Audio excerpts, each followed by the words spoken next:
Welcome to Better Without Billboards, a podcast from Ad-Free Cities all about outdoor advertising, why it's bad and what we can do to reclaim our public spaces. In this episode, James speaks to artist Darren Cullen, perhaps better known by the name Spelling Mistakes Cost Lives. Darren talks about his long career subverting ad spaces with satirical, political and countercultural messages, as well as his more recent work targeting the greenwash of oil giant Shell. Having once considered a career in the ad industry, Darren has a unique perspective on the role advertising plays in manipulating us and shaping the world around us, rarely for the better. Let's join Darren and James to find out more.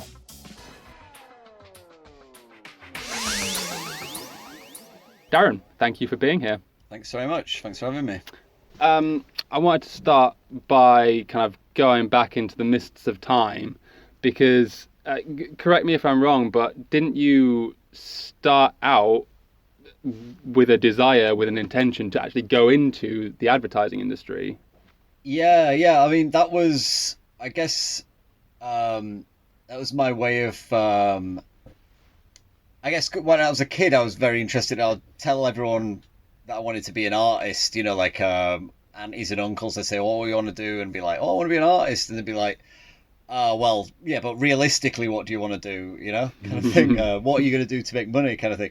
And I think after a while, I kind of internalized that idea that, well, yeah, you can't make a living off art. So think of something that's tangentially related to creativity, and something you can make a living out of.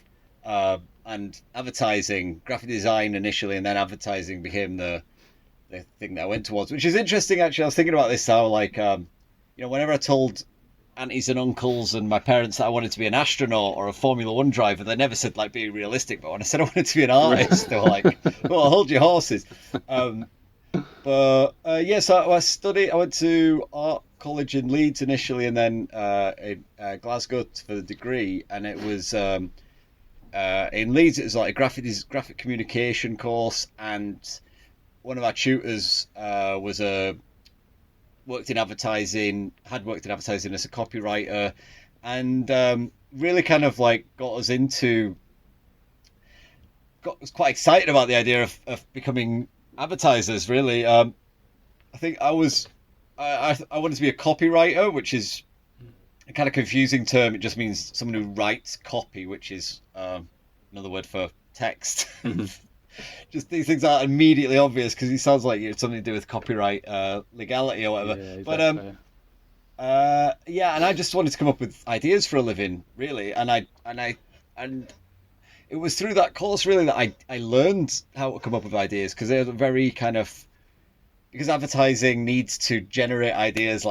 You can't sit around waiting for inspiration. It's like, okay, you research the thing, and you develop a concept, and then you start having ideas around that concept and different taglines and stuff.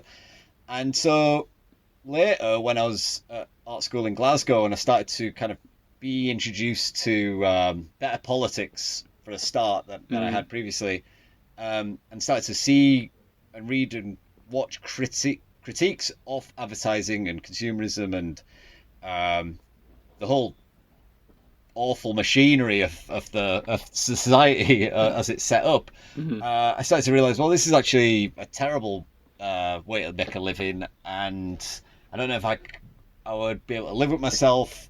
I'm obviously gonna, I could see the midlife crisis on the horizon, basically, and it's like, well, why not just have my midlife crisis now and get it out of the way and not go into advertising? Smart.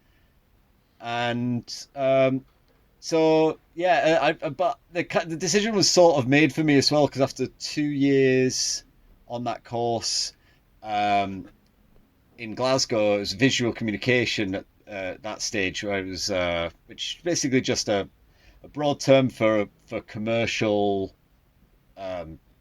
creativity, I guess. So everything from illustration, photography, graphic design, and it was on that course actually towards the end of third year where they told me that they weren't going to let me go into the final year because my work had become uncommercial and offensive, and so I'd have to redo the last year, and there was no guarantee they were even going to let me in again, because I think they didn't want me to have a degree show that for a course that was industry facing, where someone was like really going anti-industry and quite loudly anti-industry, I guess. But luckily the fine art department, the public art kind of section of the fine art department at Glasgow took me on, and it was called the environmental art course, and that was all, rather than being about the environment, it was just about public art, Okay. And so that's why I did my first billboard with permission. That was the first and last time I asked for permission to do to put up a billboard, and and then so since then it kind of like I started to think more about like using everything that I'd learned about how to come up with ideas in a kind of advertising setting, and started to use that language in an art context and make work about advertising using the language of advertising. Okay, kind of, flipping it back on itself. It's like thought about it, it's like in terms of like holding up a mirror to the death ray, like fucking just. Over the years, you've been incredibly prolific in your output, taking on numerous different targets. The military is a big one. You've done lots of political work targeting the Tories, a lot of challenging the kind of horrible benefits system in the UK. You had a kind of a viral poster, "Don't believe everything billionaires tell you," targeting the billionaire press. Like, how do you choose those targets, and what is it that you look for in say a news story or a social phenomenon, whatever it is? What is it that you look for that makes you think it's ripe for the kind of work that you do? It's tricky because it's. I think there's like anger is a good motivator, and like, so it's a lot of the time it's something that I'm angry about essentially, and then the thing is that but it's hard to make, not everything that I'm mad about I have an idea about, so it needs to be a few things kind of come into alignment, but if I'm annoyed about an issue, if I'm angry, I've got some fire in my belly about it, then I'm more likely to kind of research that subject, to start looking into it, and it's through kind of like reading about these things that you start to eventually like ideas start to kind of bubble up to the surface, and then if there is something that makes sense and is funny and is still like and I feel like it works, then that's when something usually starts to come up. A lot of the time I don't tend to like react directly to the news. I try and think generally, because I feel like they're very, very topical, like cartoon or like political cartoons or like responses to the news. They could become very impossible to understand in 2 years time, in like 5 years time. It kind of really needs the context of the day for that stuff to make sense. So I try and kind of go for, I think, broader trends, things that I feel like are kind of the underlying aspects of like what's been going wrong, where that's like advertising, imperialism, army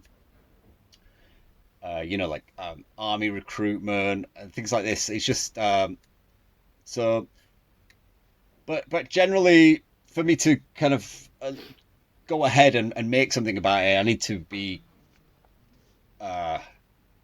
happy with the idea.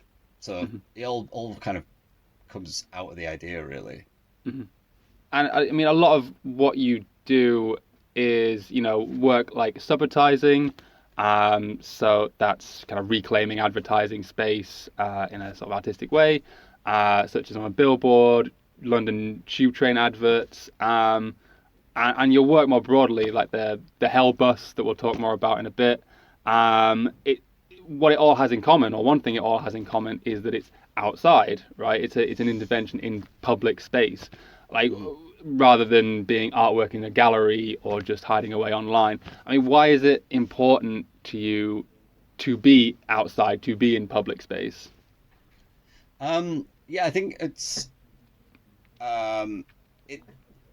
because that's where I mean, when you're talking about advertising, that's where the advertising is, right? It's and I think there's something about like taking it on the same ground that it exists on, but also, there's something, I think there's when things are in galleries, when they have a frame around them, and the context is this is artwork, whether that's in a gallery or in a magazine or online. That's a very different. That context changes the meaning of what people are looking at, as opposed to if you see it in a bus stop space. Your first thought when you see an ad in a bus stop is not like, oh, that's an artistic intervention or whatever. Your first thought is that is a paid advert that's supposed to be there, and it has this kind of authority of like being a commercial message.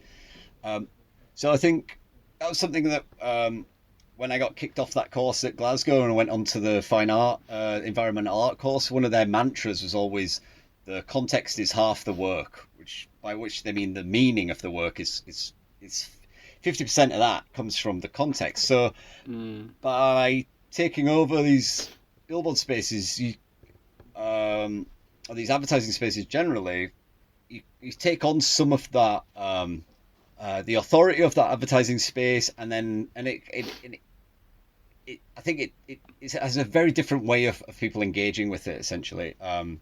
So, and I was like a lot of people who are involved in subvertising. Was very influenced by the Situationists. And they have they talked about kind of interrupting daily life. Like interrupting the kind of the grind of the commute, and inserting kind of the idea that this is reclaimable, that this is something that you can, like, I remember putting up a tube ad once, and I thought that the person next to me, who sat next to me, was going to like say something, because they just from an immediate kind of like glance at them, I thought like maybe they're not going to be too pleased about this, but I had to put it up, and their response after I put it up and took a photo, they were like, "Oh, I didn't realize you could do that." And I was like, that's amazing. We ended up having a conversation about it, and it was like, yeah, there's something about doing that where you kind of, it's not, the poster itself is one thing, but then it also points in a direction that this is reclaimable by anyone, that there's no special, particularly with tube ads, there's no special, no gatekeeping involved in that. Anyone could do it. You could take out the tube ad and write something on the back and stick it back in if you wanted. And also, it's not, it's very much, even though like everything in an ad space is for sale, you put art in there, it's not, you're not selling it. It's literally it's a donation to the public realm, I guess. It's just you fired it in there, and there's something very anti-commercial about kind of street art in that sense, in that and taking over billboard spaces in that sense.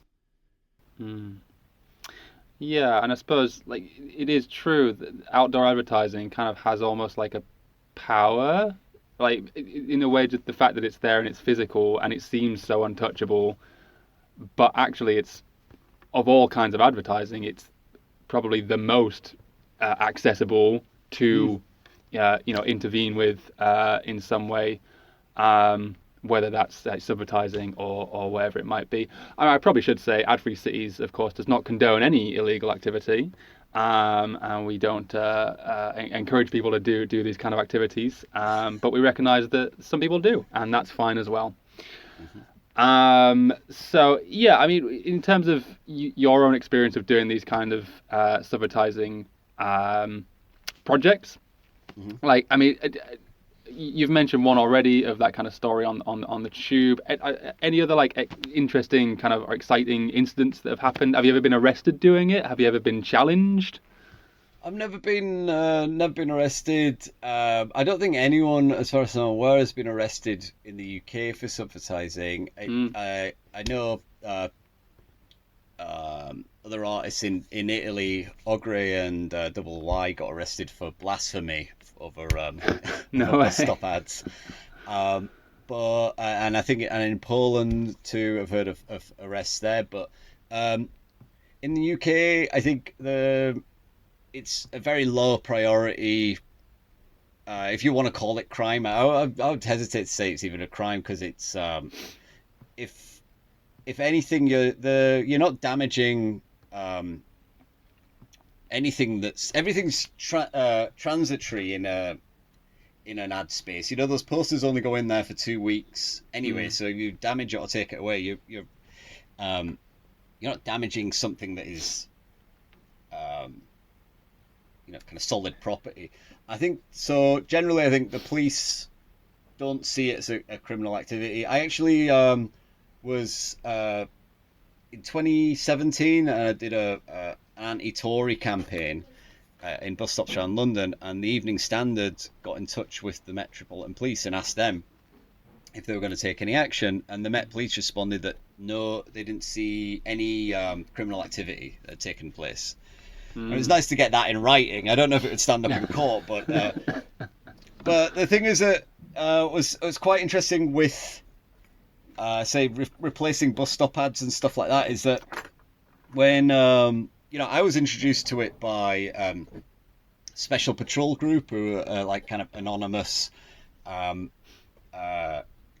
subvertising group, and they started putting up, like, helping me put up my designs and stuff like this, and showed me how to do it.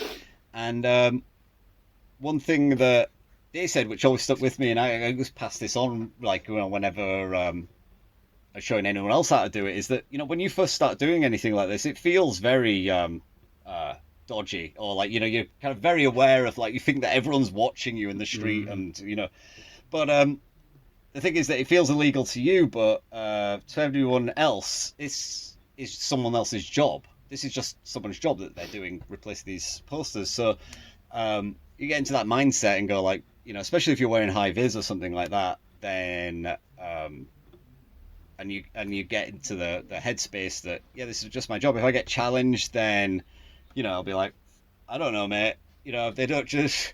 And it actually happened once when years ago I did a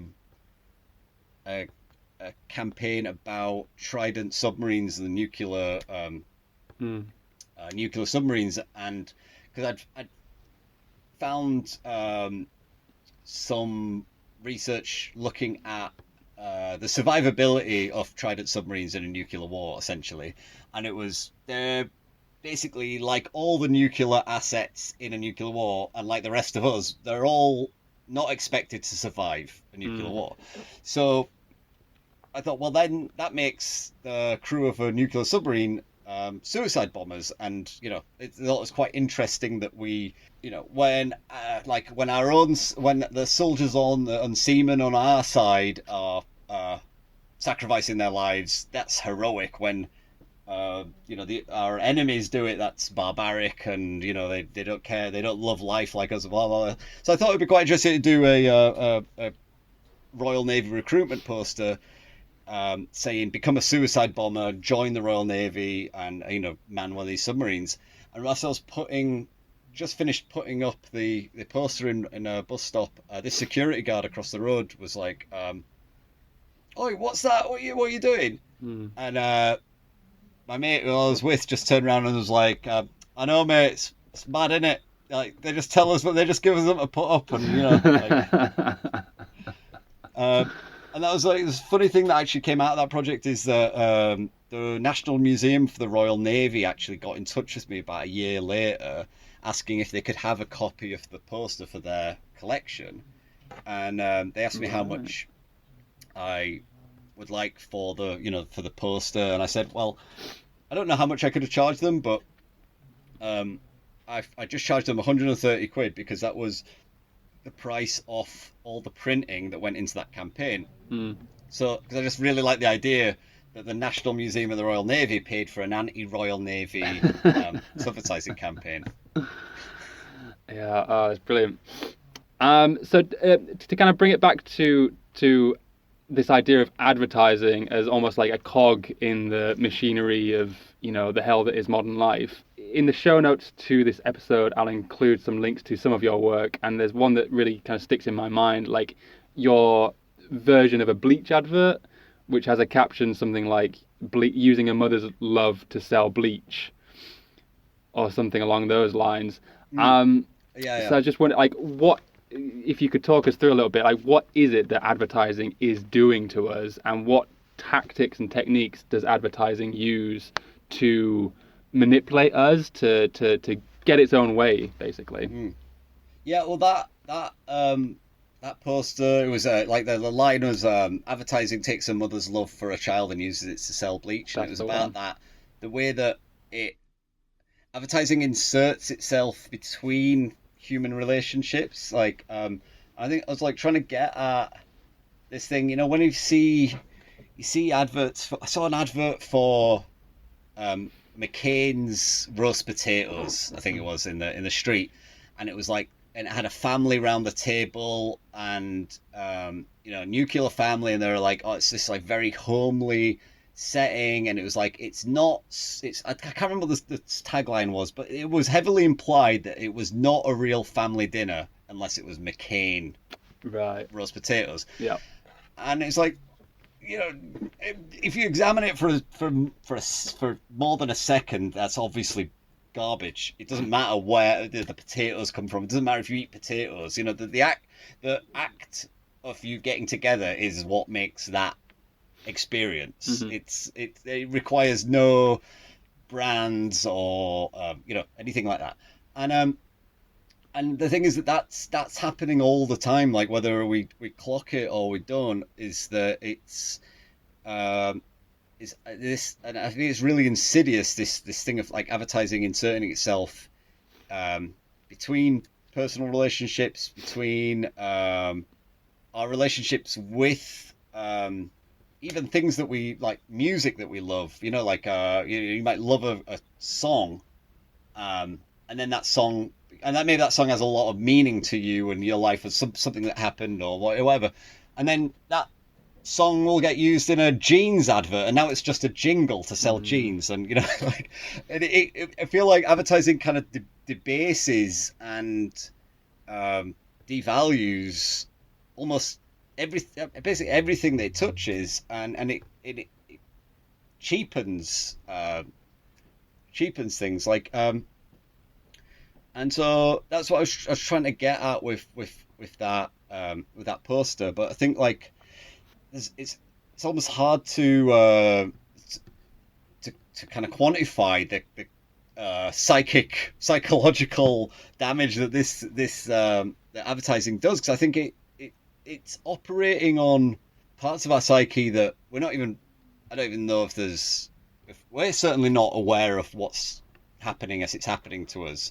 And I don't know how possible it is even to quantify the damage that it's doing. The little the ways it chips away at our sense of self and replaces aspects of our own personality with kind of branded versions and stuff. I remember being a kid. I think that's part of one of the main reasons that I've concentrated on child advertising in the past, and kind of child-focused marketing, is because advertising really did a number on me when I was a kid, and I fully went right into it. Like I thought there was nothing more important than acquiring all of these things that I'd been advertised, like and to the point where it did get in between, like, it turned me into a little brat, I think, and it took me a long time to kind of unpick that from my own personality. This, these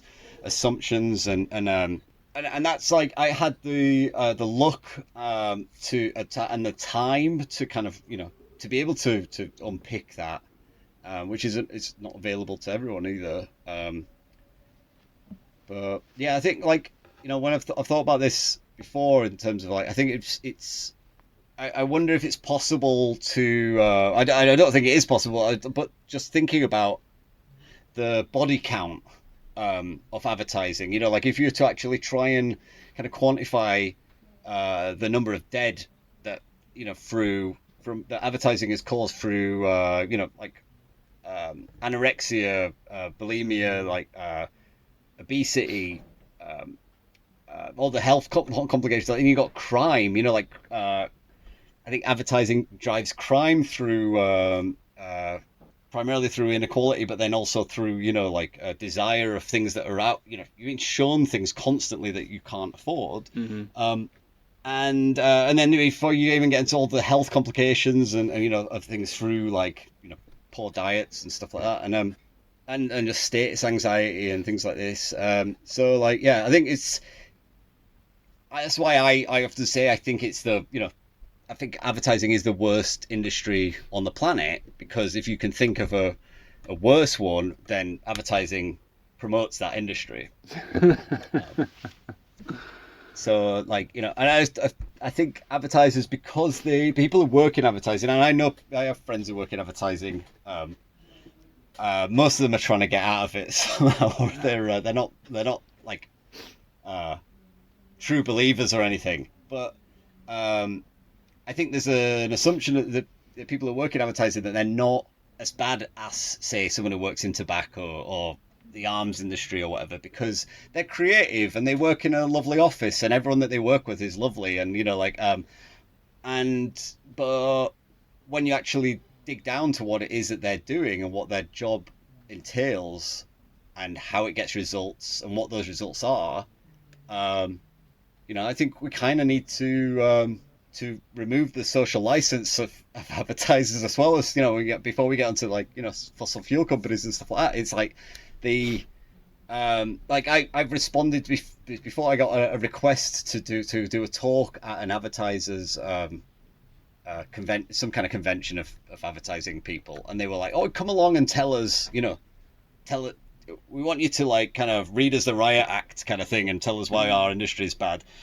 And I turned it down, firstly because that would be me working with the advertising industry. Even as if I'm getting paid to go do that, then I'm working for them. So but also it was, and I didn't want to, like, it felt like it was like a pressure relief thing for them or something, like, oh, we're having come and roast us or something. But then it was also but my response to them I just said, like, thanks for the offer, but I have a red line where I don't work with anyone in the tobacco industry, the arms industry, or the advertising industry, because I just wanted to make that link quite clear. Like, you're on the list of those industries. It's tobacco, arms, and advertising. So you're all in it together. But although I wouldn't work with any commercial company, but it was just a way of just kind of sticking the boot in, I think. No, for sure. It's always difficult whether you're into activism or campaigning, like the degree to which you engage with the enemy. Yeah, and like to what extent is that helpful or harmful or whatever. Yeah, because it's so easy to be co-opted, and like you think, like, oh well, I'm just going to go speak to go tell them directly, and it's like, well, yeah, but then how much are you being used to make it more palatable, Yes, yeah, definitely. And ultimately, it's part of that same social license argument, isn't it? It's like, we, the ad industry, invited Darren Cullen to speak at our conference, therefore we're engaging with all points of view, and that actually makes us good. That makes us better. Definitely. So I guess, to perhaps make some of that concrete, I wanted to chat to you about your work on Shell. which has been, the oil giant Shell, as in that Shell, which has been a hugely prominent part of your work over the last couple of years. So you've done work directly in the Niger Delta, with the communities who've been most directly affected. You were at Glastonbury last year with the Hell Bus, and we'll chat a bit more about the Hell Bus in a minute. You've done numerous pieces of subvertising with groups like Brandalism and the Subvertisers International. I suppose the first question is like why this focus on Shell and Shell's advertising? Like, how did you come to that in the first place? Because it's a fair question, because it's not like, Shell are uniquely evil in a bunch of ways, but when it comes to fossil fuel companies, they're all nightmares. They're all awful There are no good companies. ones. Yeah, there's no good oil company. But that whole project initially came out of it was actually Glastonbury 2017, I think it was, and Shangri-La, the area where I do work, I show work at Glastonbury. Their theme was about the environment and global warming, and I think up until that point, although I was concerned about global warming, I didn't know what my angle could be on it, what I could say that would be useful at all or whatever. And but then in the run up to that festival, I saw Shell did a campaign called Make the Future, which was all about it's just a really on the nose greenwashing campaign about it was like a music video, and they had celebrities in it, and then they had all these kind of absurd technological bodges, like a gravity-powered lamp and a footstep-powered football pitch, and and all these just gimmicks, really. And they were like trying to target young people and say, look, we're concerned about this too, and look, we're doing this. We've got these technologies. Technology is going to save the day, and we're going to fix it with these inventions. And that just seemed so ripe for satire, really. It was just like, oh, I only need to take this 3 degrees further, and it's a joke. It already is a joke, but you just need to kind of just push it a little bit. And so that's how I did the first iteration of what became the Hell Bus. Came out of that as a response to that ad campaign, and and it seemed so. I think that's the thing with a lot of my work. It's been a case of, like, when I did Pocket Money Loans, which is payday loan shop for kids, that was just taking the existing adverts for payday loans to their logical conclusion, because they were all basically child-focused cartoons and stuff like this. So it's like, well, what would they look like to advertise financial products to kids? What would financial products for kids look like? So this, with the greenwashing, the Shell stuff, is like, what? Let's take this to its logical conclusion. And it was I was presenting ideas such as, like, making whaling ships run on biodiesel, and crushing up seabirds who have been covered in oil spills so we can get the oil back from them, and it's not going to waste, and things like that, like rewilding the Great Pacific Garbage Patch. And it was like trying to take it to the point where it's so absurd that it becomes satire. But then, since then, I've actually found lots of examples of real Shell advertising that is almost self-satirizing like that. Yeah. It's all like so it's hard to stay one step ahead of reality sometimes when it comes to satire. So why is it that you think that or why do you think that companies like Shell even advertise in the first place? Because in a sense they don't need to, right? Like, people driving need fuel. They don't care what logo's on the fuel station, whether it's Shell or BP or Texaco. Like, what actually is then the role of Shell's advertising in the first place?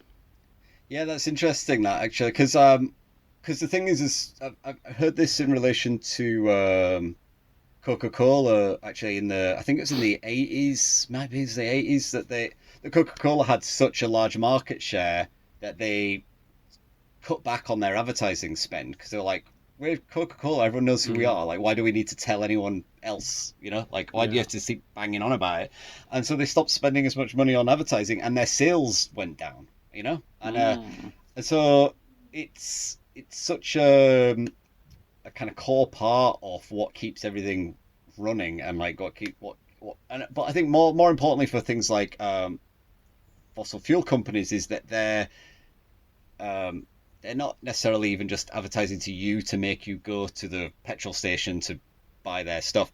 They're advertising to you to try and generate and maintain the social license for their extractive business model, and for all the horror and death and pain that is going to cause for generations to come, and for everyone alive on the planet now as well. So I think it's it's not a direct like one for one thing. Like I've seen that in Westminster Tube Station, there's a advert for a BAE Systems fighter jet. And it's like, no one, most commuters are not going to look at that and think, oh yeah, maybe I'll get one of them. It's not available to you. You can't buy it even if you wanted to. It's about, I mean, I guess they're targeting civil servants and politicians who might use that station, but it's these ads are about maintaining the social license, and it's because there are companies that advertise that you have no, like was it Network Gas? Is that what they're called? The company that owns the gas network in the UK. They advertise on the TV. I've seen adverts for them on the TV, and it's like, there's only one. They're a monopoly. You got to choose where your gas comes through your pipe, but they do it because it's part of kind of maintaining their social license and their brand image. Because it's something that's actually I thought was quite interesting in Nigeria when I was over there last year, is that Shell is a massive player there in the oil industry, in the extraction industry, but it has absolutely zero advertising presence or brand recognition, no presence whatsoever. Right. In Nigeria, you'd only hear of the word Shell in relation to extractive projects, or like a pipe that's going through your town or through your village. It has no interest in selling any products to anyone in Nigeria. It's all about extracting it out of there. And it doesn't need a social license because it buys its political license through bribing the government. So it can be a lot more brute force over there, I guess. The mask slipped a little bit. This is it. So back in I guess between August and October 2023, Ad-Free Cities and yourself, as Spelling Mistakes Cost Lives, and the organisation Switch It, toured the Hell Bus, which, for the benefit of people listening, is a literal bus turned into a museum all about Shell and Shell's greenwash, and we toured it around the UK, around towns and cities, and really did a big kind of public engagement push to talk to people about Shell and their advertising and the lies and all this stuff that we've been talking about. So I mean, I guess looking back on that, and other projects you've done with the Hell Bus, like, I mean, what kind of engagement do you get from the public? Are they generally aware of these kind of issues, or is there a general sense of, I've heard of Shell, but I don't really know anything and I don't care. Like, where do people fall on that sort of spectrum?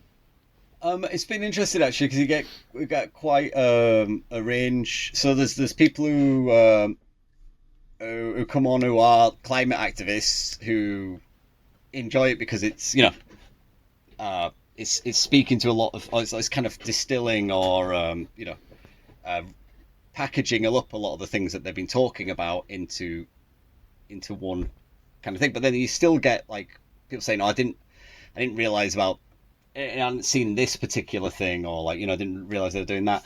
because half of it is satire. Well, it's like 80% of it is, made up, exaggerated satire, but then like there is real things dotted around it as well as you go through the bus. But then, you get people who are coming on who kind of aware of global warming as an issue, but not necessarily about greenwashing. And I think this is something that part of the reason why I thought it's quite important to do something like this is that greenwashing is going to increasingly, it already is a big obstacle to actually doing serious, making some serious change about this stuff. And as things get more extreme and and the demand for change increases, it's like weather systems get more extreme, and we're gonna and people are kind of like, oh well, this has to stop now. Greenwashing is always gonna be in the way of us actually getting anything seriously done, because they're gonna be like, well, we could do this. They'll offer us these little things that maybe seem like they're solutions, but in terms of like people's response to it, it's been fantastic actually. I think it was like couldn't have hoped for it to go down as well as it has, really, like, because even you get people on who maybe were on the fence, or maybe had been kind of seen a bit of kind of Koch brothers propaganda, or like kind of kind of right-wing propaganda about this isn't a serious issue, or blah blah blah blah. Get some people like that on, and they kind of, I think there's something about being able to make people laugh. Is if you can make someone laugh about an issue, they've already kind of agreed with you on the premise, right? That there's something absurd here, kind of thing. So yeah, like, and then the other thing was on that tour, what I was quite pleasantly surprised, although we did meet a couple of conspiracy theorists, but there's far fewer conspiracy theorists in real life than there are on the internet, and so it made me feel a lot better about that side of things. It's only like, I think met one guy in Birmingham who told me that clouds aren't real or something like that, so that's encouraging to know. This is it. They're a lot louder and more numerous online than they are in real life. And that, I feel like that is another thing that is going to be a big obstacle as time goes on as well. And you can see the uptick in kind of conspiracy thinking as a way of dealing with the cognitive dissonance of, like, on one side we want to keep on living this very extravagant lifestyle that burns a lot of fossil fuels. On the other side, you're seeing the forest fires and the rising temperatures and stuff like that. So I think, like, unfortunately, conspiracy theory, and a lot of it being driven by think tanks and, like elite groups. Like, so you saw it in Australia, where forest fires and bushfires were being blamed on environmentalists, and the conspiracy was like, they're lighting these fires to try and make you feel like there's a serious issue. So it's like, that's the one thing I really worry about in the next like 10 to 20 years is that kind of thinking being driven by and funded by oil companies is going to tear us apart, in terms of, like, if we can't even agree on that there is an issue, how are we going to actually even come to any agreement on what should be done about the issue, and I think that's part of oil industry strategy as well, is it's always about muddying the waters, trying to delay action as long as possible. They're just trying to get to their next quarter. They're always just thinking about getting to the next quarter, next financial quarter. So I maybe we'll have to do like a bus about conspiracy theories next. Yeah, or start a conspiracy theory that you're going to do a bus about conspiracy theories, sort of make it a meta kind of joke. Well, that's one of the jokes I was making with someone. Sometimes you get people come on. It happens in the Museum of Neoliberalism as well. As actually, usually I can tell when someone's annoyed about it. Is the first question they ask is, who's funding this? Who's behind it? And one of the things I was doing it a bit on the bus, but not, just to wind people up, saying, well, BP.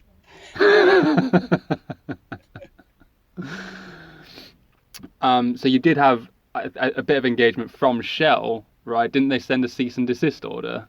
Yeah, in 2018, yeah, they sent me their lawyers, brand protection lawyers, got in touch and told me I had 7 days to take any of the merch related to Shell or Hell down from my website. And I got some legal advice which told me that while Shell can't stop me from making artwork about them, they can stop me from selling products that bear resemblance to their trademarks. And so I could try and fight it in court because it would be like, you come down to an argument about what is art, what is product, what is trade, what is art, like what, all this kind of stuff. And it's like, well, yeah, I spend 2 or 3 years of my life fighting this court case, and there's a fair chance that I would lose it, and if I lost it, it would be ruinous, basically. So I figured, like, all right, it's not very nice, but I'll just acquiesce to their demand, and I'll try and sell as much of this as I can in the 7 days, but in the meantime, I might as well wind them up. So I replied to their solicitors saying, thanks for your request. Just before I look into the trademark claim, I just wanted to check, is Shell thinking about changing their name to Hell in the near future, or do they own the trademark, the copyright for Hell? And they got back saying, like, no, Shell does not own the trademark for Hell, but they are you may be aware that trademark law doesn't just cover signs that are identical to the trademark, but also signs that could be confused with the trademark. And so I replied to that saying, well, I'm sure Shell are worried about being confused with Hell because they're both about creating a burning world unfit for human habitation and filled with suffering. And then I was taking all of these emails and posting them online, and they were getting a lot of traction online. And I think someone higher up the chain at Shell must have just been like, why are we giving this guy content for his website? And so they just stopped replying, and they just left me alone. They just backed down. So it was a very wild week. It was a pretty crazy week. Going from thinking like, I'm going to have to it's going to be awful to like climb down, in the face of like a legal threat from a awful company, to being like, fuck, I won. Yeah. And it was all through kind of like being able to, because I don't think the Hell bus would have been possible. It would have been a lot harder anyway. Like one of the main ways that I funded the Hell bus was through crowdfunding, selling T-shirts that could to pay for the bus, and like, because I've never got Arts Council funding or anything like that. I have some like external funding, but like we got for the tour and stuff, but it would have made things a lot more difficult. And I think at that time as well, I was actually quite close to I was basically struggling to pay my studio rent, and when Shell made that threat, I ended up selling more of my anti-Shell badges and shirts than I would have in those 7 days than I would have sold in 7 years if they'd left me alone. So they actually, so they inadvertently really helped me out. I was like, I'd just like to say thanks to Shell for sponsoring the Shell bus. Today's episode is of course sponsored by Shell, so we should all be grateful. So yeah, brilliant. So I wanted to just kind of briefly touch on the work that you've done throughout last year and this year as well, kind of in partnership with activists and campaigners in the Niger Delta, which is an area where more than anywhere else Shell has kind of advanced its vision of an uninhabitable world. So I was just wondering if you could kind of give it a bit of an overview of that work and where it stands today. So I was invited out there last summer by Ogoni climate activists who a lot of people are aware of the Ogoni tribe in the Niger Delta. in the 90s, particularly with Ken Saro-Wiwa, organised against Shell and had some quite significant victories against Shell.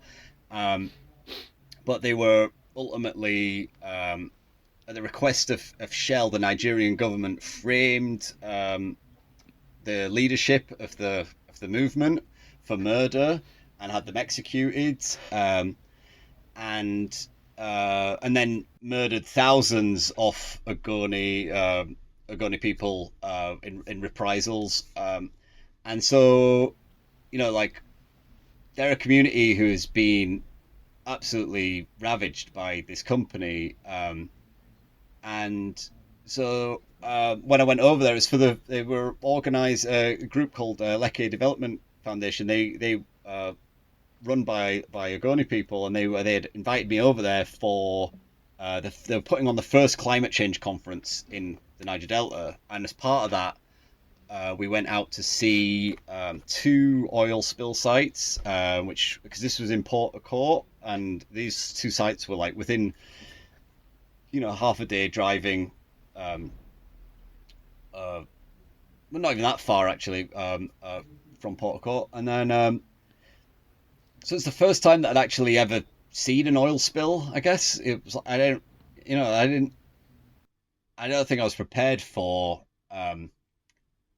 prepared for it at all. Actually, there's something about standing in that's like standing with my feet in oil with water, oil contaminated water flowing between my feet, while a local community leader was explaining how this is the same water that they have to drink because there's no running water there. Like, there's no state provided kind of water system. And because of this spill, now this was a 2 or 3 year old spill. I think, 3-year-old spill, hadn't been dealt with.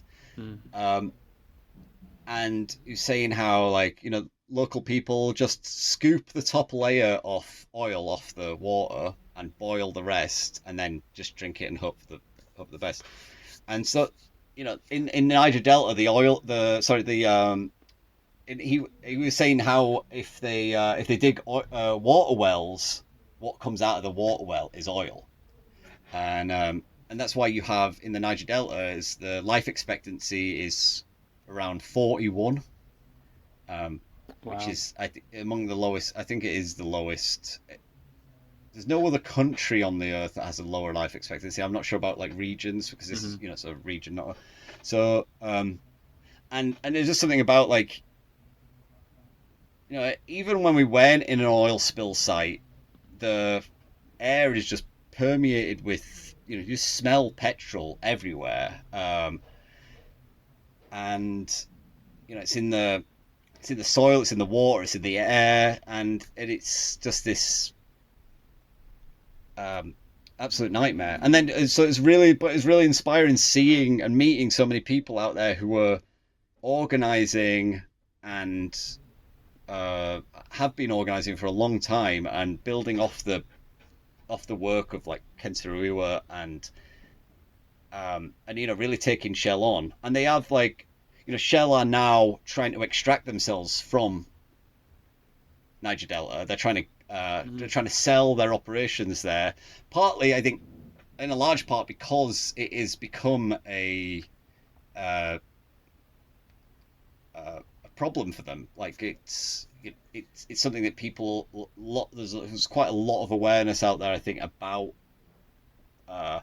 more than most oil companies and their crimes. I think there's a real link between Shell and Niger Delta, and so they're trying to get out, but they're trying to do it as well because they want to avoid paying any kind of compensation or for loss and damage in that region. They want to sell on the business and sell on the responsibility, which is, so now that's a kind of a new thing that's happening is, after being, people have been campaigning to get Shell out of Niger Delta for a long time, and now the campaign is shifting to don't let them leave without paying their,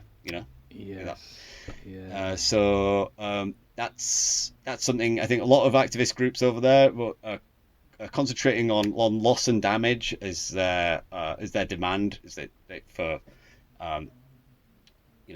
for what they've lost and what everything's been damaged, because the soil is like unusable in so many areas, and it would cost billions, but it would cost billions to undo. But Shell has made billions out of this region, so it's and it's something that I just couldn't help thinking over there was like when people talk about these kind of projects, extraction, whether it's quarrying or like oil extraction, or a lot of the time it's seen as like well, this is investment, this is wealth coming in, this is going to generate wealth in this country. But for the majority of people out there, then they're less well off now than they were before, because you could there's so many people I'm speaking to whose family were fishermen or like fisher folk, or like farmers who can't do that anymore. So rather than wealth, it's poverty that it's generated. So yeah, I was like, it was quite radicalizing. I think when I went out there, I already hated Shell. I didn't think I could hate Shell more than I already hated Shell before I went there. And then I was like, absolutely, it snapped something inside me, I think. And it just was like, this, they have to pay for this. This is just, it's unconscionable. And I was invited back there later in the year for the anniversary of the death of Ken Saro and the execution of Ken Saro and the Ogoni Nine, and because every year there Ogoni people in Port Harcourt have and all around Ogoni land they have a commemoration of the killings, and for that, speaking to the activists out there, and they were saying like they wanted me to do a version of the Hell bus out there, like a kind of Niger Delta Hell bus. But ironically enough, or strangely enough, it was much more expensive to buy a single decker bus in Nigeria than it was in the UK. I think maybe I don't know. So I ended up like looking at the biggest we could get for like the budget that we had was and I think this cost more than the Hell bus in the UK, but it was just a like a minibus sized one. And I think it was more what we realized when I was out there was that transport is such an issue for getting activists places out there, because there's public transport is expensive, and it's basically it's like taxis really. They call them buses, but they're like, it's basically a taxi, and people can spend half their income on transport, getting around the place. So like actually a bus that had seats in it but had anti-Shell artwork on the outside seemed like a more useful thing for the actions that the activists were doing over there. So that's what I ended up doing, and made a little video called Hell in the Niger Delta about my first visit out there, which tried to bring together a few of the voices of people that were speaking to out there and show some of the devastation. But at the same time, I was just dipped my toes in it, because I was always seeing stuff that was within the vicinity of the major city. There's like when you get out into the countryside, that's the real devastation, and the so I barely scratched the surface on that, and what I saw was enough to haunt me for the rest of my life, so it's and that's something that you don't see in the adverts, is it? No, this is it. Funnily enough. Yeah, brilliant. Well, yeah, I mean the work that you do in the Niger Delta is fantastic. So keep it up. Just to kind of close then, a couple of quick questions about the future. So I guess to circle back to perhaps where we began and talking about the ad industry itself, in your view, like, is there a hope for a, I guess, like, responsible ad industry? Like, can it be changed for good, or is it just irreparable? Are we better off without advertising it altogether? My immediate response is no. It's like advertising is, as it stands, it is incompatible with a fair or a democratic society. But and the way it pollutes our media landscape and stuff like this. But I think maybe I would draw a distinction between kind of promoting certain things. So like I guess so if what I'd say the difference between like promotions and advertising. So say if you were to make a poster about an event or a club night or a gig or a village fair, that's not advertising. That's not like, it's not using this manipulative language. It's just basically letting you know about something. It's promoting something that's happened or is going to happen. But where the kind of insidious nature of advertising is that it relies on psychologically manipulative techniques to get past our like kind of cortex of our brain and get down into our like more like reactive, like the limbic and the reptilian part of your brain to just make you respond. So I think advertising is not going to leave those techniques on the table. It's never going to be like, we'll make less money, we'll be less effective at our jobs, because they're just chasing. Their job is to shift units, and they're never gonna reform. I think so. I'm very skeptical of agencies, ad agencies, which cloak themselves in kind of ethical sounding language, and the ones that work with, even the ones that work with charities and stuff like that. Like, that's fine, decent job that they're doing for those charities, but they're also, at the end of the day, they're going back and using manipulative techniques to promote brands. And so yeah, I'm actually very pessimistic about the future of advertising. I can only see it getting more and more powerful as the technology improves. We're living in an era now of like unprecedented kind of propaganda technology, in terms of like, they've never been more effective at making us do what they want us to do, and kind of get they know more about the brain, they know more about our responses, they know more about, like, they're researching us to a minute level.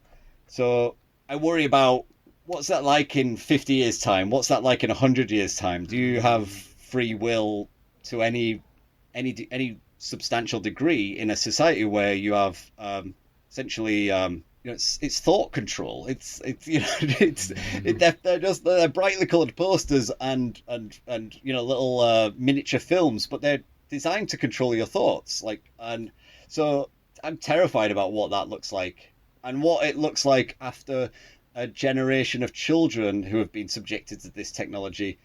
Then what are their lives like when they grow up, and like how, and then what are their children's lives like? Because the deregulation of children's advertising only really happened in the UK and the US in the 80s, and we saw what what that led to. So like, what's the next stage? What's the next stage? It's like, I'm very pessimistic, but I'm very optimistic on the other side of the resistance to this is growing. Like, I feel like there's an anti-advertising movement in the UK that maybe wasn't there like 20 years ago. I feel like the worse things get, the more opportunities arise for more people to see how bad it is and to actually take action against it.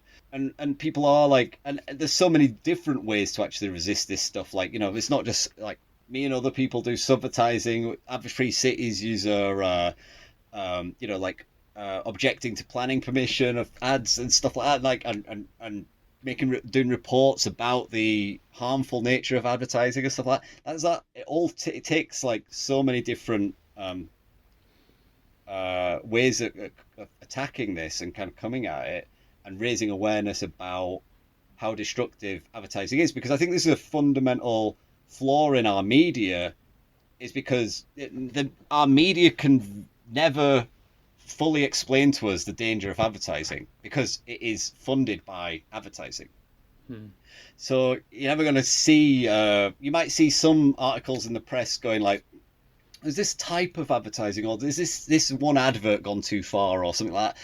They're never going to do an expose on how damaging and insidious advertising is, and how it's affecting the ability of our media to tell the truth, and the media and everything that flows from that. I guess it's like a lot of things, a lot of these issues. I'm incredibly pessimistic about major institutions' ability to change without being forced to change or the government to do anything necessarily about it. But I'm optimistic about regular people's ability to resist these things. And you can look at there's a long history of resistance to the worst excesses of capitalism and any other system like that. So yeah, it's a 50-50, let's say. Well, a kind of half optimistic, half depressing note to finish Yes. on. All right, brilliant. Well, thanks again to our guest today, Darren Cullen, aka Spelling Mistakes Cost Lives. Thank you, Darren. Thank you very much. Thanks for having me. It's been great.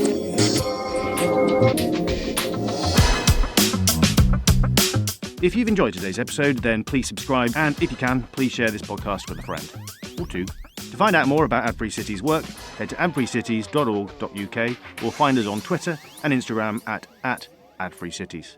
Thanks for listening, and fuck adverts.